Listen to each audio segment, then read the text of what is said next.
Assalamualaikum warahmatullahi wabarakatuh dan salam sejahtera.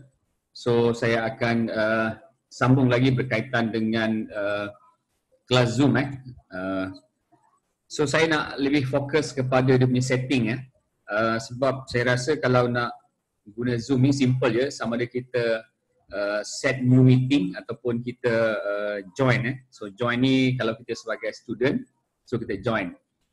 So sekarang saya nak share berkenaan dengan setting. So kalau lihat dekat skrin kat sini ada satu lambang logo gear ni gear, G-E-A-R, gear. So ni adalah setting sebenarnya. So kalau kita klik kat sini ada new setting. So kalau kita klik dia punya setting ni, dia akan pergi ke macam ni. So kita akan nampak ada general, video, audio. So dekat sini dia ada banyak lah. So it's pretty intuitive sebenarnya. So maksudnya kita tengok pun kita faham. So sebagai contoh kalau macam start Zoom when I start Windows. So ni biasa saja. Mungkin yang ataupun kalau kita biar saja ini adalah dia punya default. Tetapi ada beberapa macam setting yang perlu kita buat lah untuk supaya dia lebih menarik. Sebagai contoh yang side by side ni. So side by side ni kalau boleh kita tickkan dia sebab kalau kita side by side nanti bila kita buat video dia akan nampak. Sebagai contoh kalau kita punya screen kat sini automatic nanti kita punya video dia akan di sebelah kanan macam ni. So dia kemas lah. So dia tak masuk sebahagian, dia bukannya sebahagian daripada gambar ni. Kalau dia macam ni, so kalau kita side by side dia akan nampak macam ni. So nampak lebih kemas. So yang lain-lain tu okay, standard. Dekat bawah ni ada video, audio. Okay, boleh try. Saya tengok apa lagi yang penting. Okay, kat sini ada virtual background. So virtual background ni sebenarnya kita boleh gunakan dia untuk macam sekarang kan.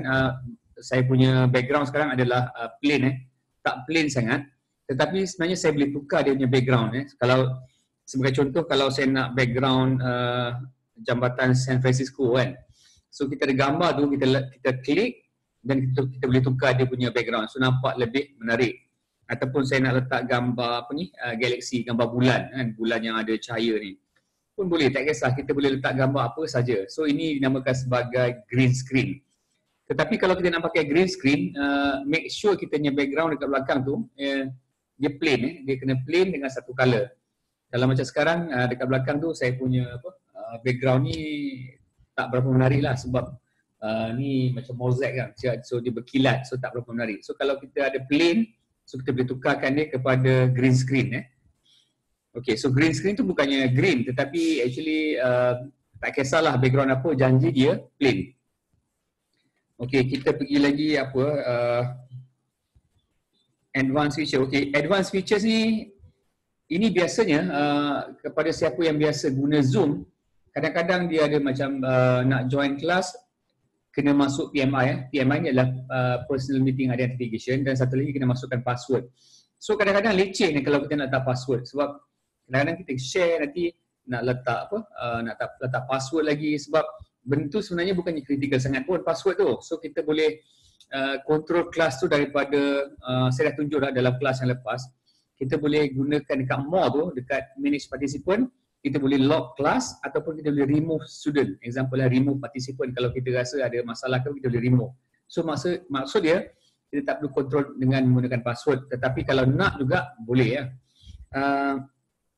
So kalau kita nak, okay kita klik so dekat advance ni kalau kita klik dia akan pergi ke, okay dekat sini ada dia punya profile. So profile ni kita boleh letak kita punya gambar lah. So gambar ni tak kisah gambar apa.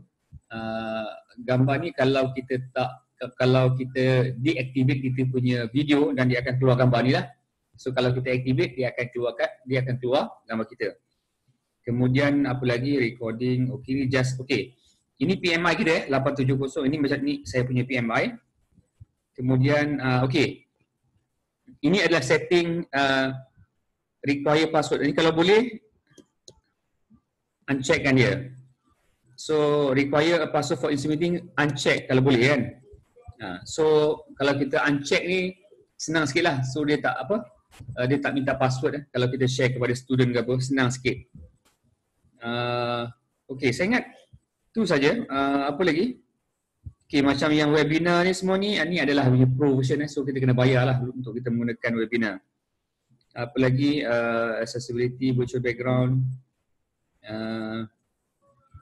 Okey, satu lagi kita ada keyboard shortcut. So keyboard shortcut ni kalau kita tekan dia dah ada dah dia punya default shortcut, tetapi kita boleh letak lah kita punya preferred shortcut. Sebagai contoh, kadang-kadang kita punya control panel tu kadang-kadang dia macam mengganggu lah, macam apa, selalu dia ada display dekat depan tu, so leceh sikit. So kita boleh buat shortcut lah macam control 1 ke control 2 ke, supaya senang kita nak manage. Kemudian kita ada apa lagi? Kita ada recording.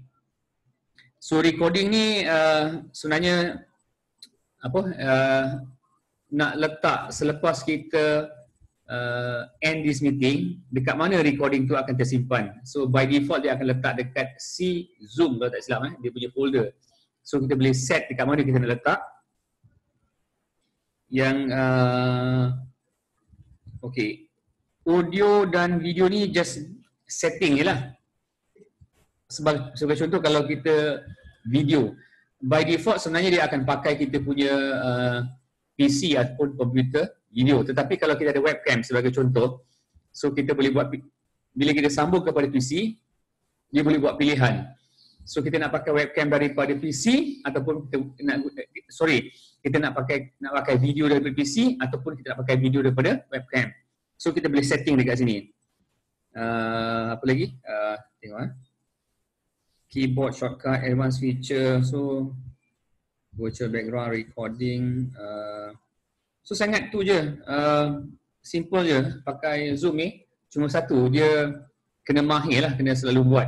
Baru kita macam in control lah bila kita mengajar menggunakan Zoom.